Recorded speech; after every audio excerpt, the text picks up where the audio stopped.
نحمده ونصلي على رسوله الكريم اما بعد فاعوذ بالله من الشيطان الرجيم بسم الله الرحمن الرحيم رب اشرح لي صدري ويسر لي امري واحلل عقدة من لساني يفقهوا قولي۔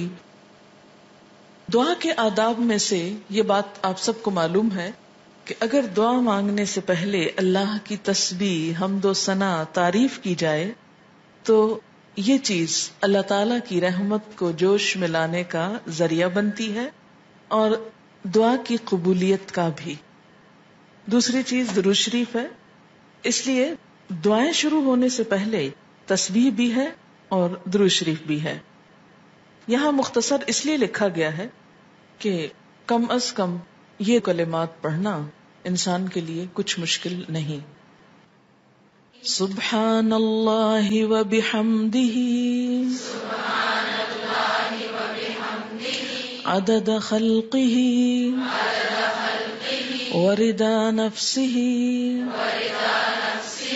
وزنۃ عرشہ ومداد کلماتہ۔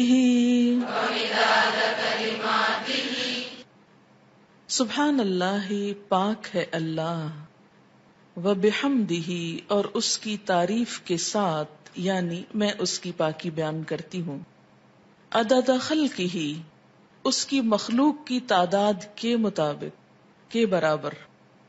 عدد گنتی، تعداد، خلق بمعنی مخلوق، یعنی جتنی اس کی مخلوق ہے، اس کی جتنی تعداد ہے، جتنی اس کی کریشن ہے، ان سب کی تعداد کے برابر، گنتی کے برابر۔ وردا، اور رضامندی، نفس ہی، اس کے نفس کی، یعنی اس کے نفس کی یا اللہ تعالی کی ذات جس چیز پہ راضی ہے اور جتنی تعریف پہ راضی ہے اتنی تعریف کرتی ہوں۔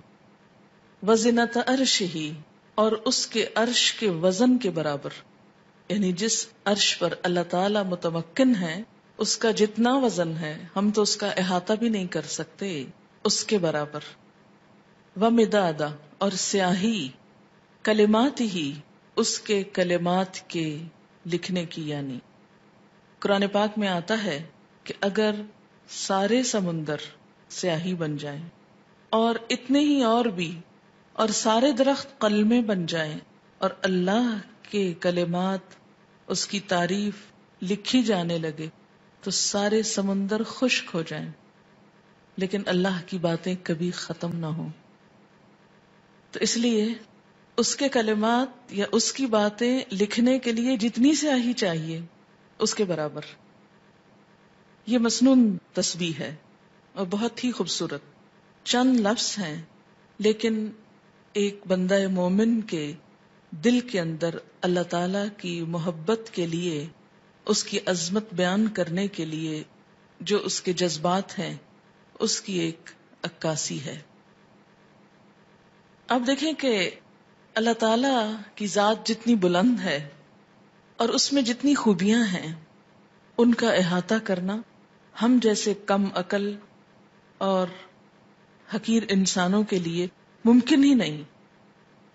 نہ وہ ہماری عقل میں سما سکتا ہے، نہ ہمارے تصور میں، اور نہ ہی ہماری اتنی زندگی ہے، نہ ہماری اتنی قوت ہے، نہ اتنی طاقت ہے، مجال ہے کہ ہم واقعی اس کی تعریف کا حق ادا کر سکیں۔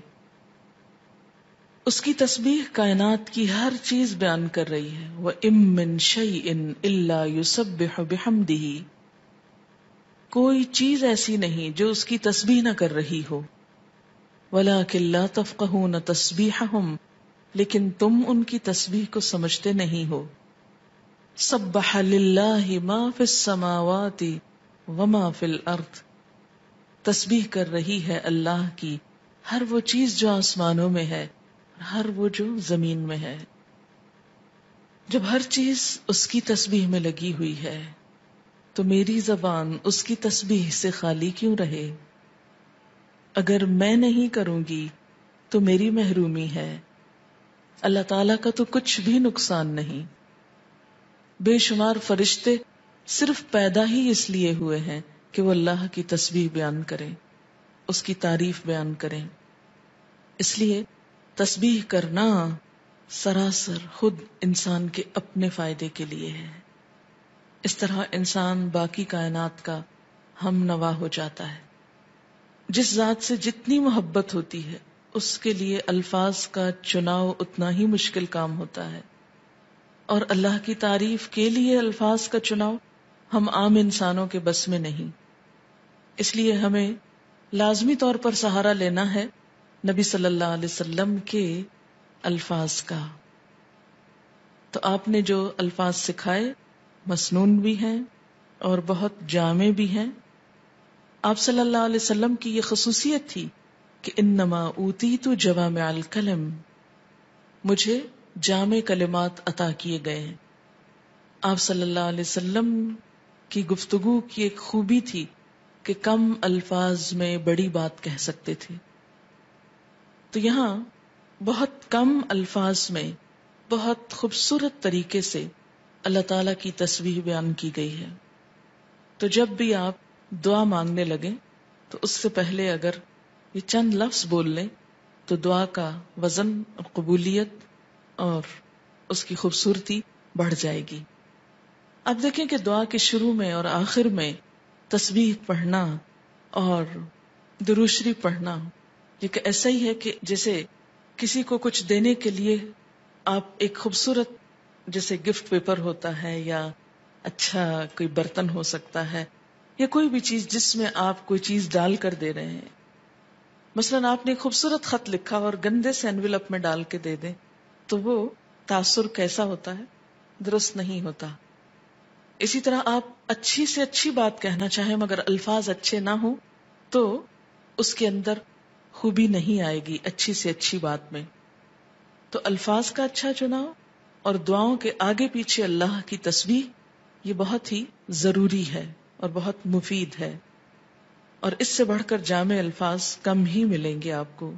اس لیے ان کو یاد بھی کر لیجئے اور عادت بھی بنا لیجئے. اب اس شعور کے ساتھ جو کچھ ہم نے اس کا معنی سمجھا ہے، مثلاً عدد خلقی ہی، تو آپ سوچئے ذرا کہ اس کی مخلوق کی گنتی. مثلاً کہا یہ جاتا ہے کہ آسمانوں پر جتنے ستارے ہیں اگر ان کو فرضی نام دے دیے جائیں، مثلاً ABCD، تو ان ناموں سے پکارنے میں یا ان کی صرف گنتی کرنے میں 400 ملین سال چاہیے، کیونکہ انسان نمبر ایک تو احاطہ ہی نہیں کر سکتا. اور اگر صرف گننے لگے ان کو، صرف ستاروں کو، ابھی زمین کے ذرات کو نہیں، ریت کے ذرات کو نہیں، اگر آپ میں سے ہر ایک کو پورا کراچی شہر مثلاً سمندر کے کنارے پہنچ جائے اور ایک ایک گلاس ریت کا اٹھا کر اس کو دے دیا جائے ہر شخص کے کہ اس کے ذرات گنو، تو میرا خیال ہے کہ صرف وہ ذرے گننے میں اس کو کئی سال لگ جائیں، ایک عمر بیت جائے. تو ہم نہ تو یہ ذرات گن سکتے ہیں، نہ یہ ستارے گن سکتے ہیں، اور نہ ہی ہماری اتنی عمر ہے. تو یہ ایک تسبیح لے کے اگر ہم چند دفعہ سبحان اللہ کہہ بھی دیتے ہیں تو اس سے حق نہیں ادا ہوتا. سارا دن بھی بیٹھ کے تسبیح پڑھیں تو مت کبھی سوچیں کہ ہم بڑے عبادت گزار ہو گئے اور بہت کچھ کر لی. کچھ نہیں کیا. کبھی اپنی عبادت کا انسان کو غرور نہیں آنا چاہیے، نہ کبھی عبادت کے تکبر میں مبتلا ہوں، کیونکہ ہم اللہ کا حق ادا کر ہی نہیں سکتے. تو پھر جب انسان یہ کہتا ہے عدد خلق ہی، تو گویا وہ سب کچھ گنا گیا جو آپ ویسے نہیں گن سکتے.